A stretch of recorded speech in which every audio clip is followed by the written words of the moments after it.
Okay, friends, so I am back. It's Jen from Fit Mama Strong Online, sharing with you one of my favorite passive stretches that I use fairly regularly to help improve my back expansion breathing. So, if you are newly postpartum or any place beyond and you want to see an improvement in your core, then I encourage you to set yourself up with just a few props and start to enjoy the benefits of this back expansion breathing. Remember, immediately following the birth and until we improve our breathing mechanics, a lot of us fall into a pattern of belly breathing because it is the path of least resistance. Imagine that space where a baby was taking up all of that residence, was creating a lot of internal abdominal pressure. The moment the baby is delivered, you are now required to have to create that intra-abdominal pressure again.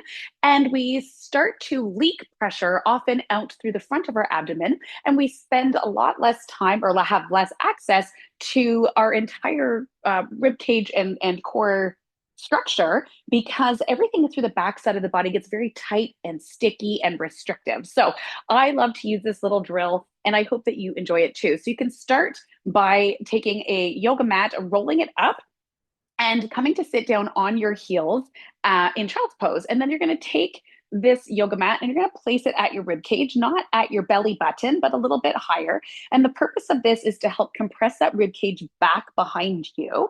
And I want you to think about lengthening through your glutes while keeping your heels down on your bum. So a lot of people, when they start this move, will start to round over the yoga mat. But instead, I want you to think about lengthening through the glutes and letting your body come down. And then you will have that yoga mat compressing the front of the rib cage.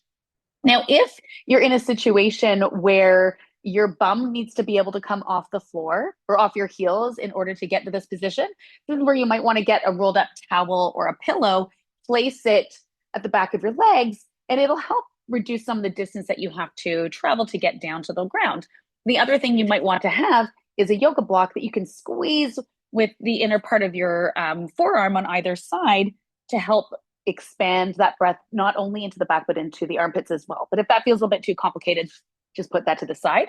And you'll start with your palms up and elbows bent, and you're nice and round. And what you're seeing here is this little act is really compressing or causing a lot of flexion through the back side of my body.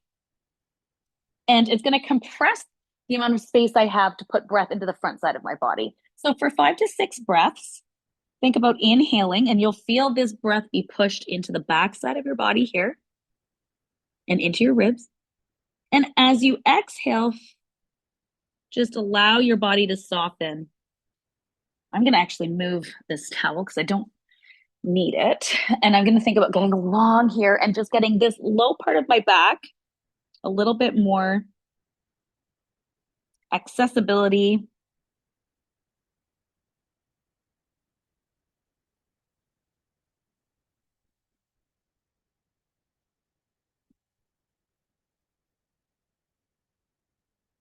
You're really thinking about breathing towards the ceiling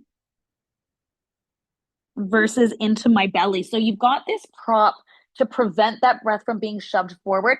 And hopefully you're going to get a little bit more breath happening through the backside of the body.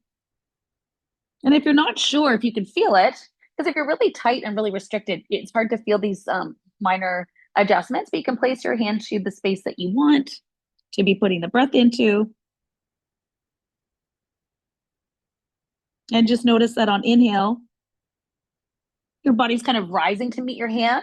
And as you exhale, your body gently is pulling away from the hand, but you're not moving your hand. So give that a go, 5 to 6 breaths at a time, really focusing on that nice inhalation and expansion. And over time, what you're going to begin to notice that we're able to address some of that stiffness that particularly exists in that low back area. You'll also feel some length happening into those glutes and a nice relaxation in your pelvic floor. So you can use this as a starting drill for any workout that you're going to be doing, in particular exercises that are going to have any overhead work, deadlifts, squats. I mean, pretty much anything you're going to do. Try getting this little child's pose breathing exercise or drill into your warm up and into your cool down, and everything is probably going to start to feel a lot more accessible in your body and a lot less stiff. So give it a try and let us know what you think.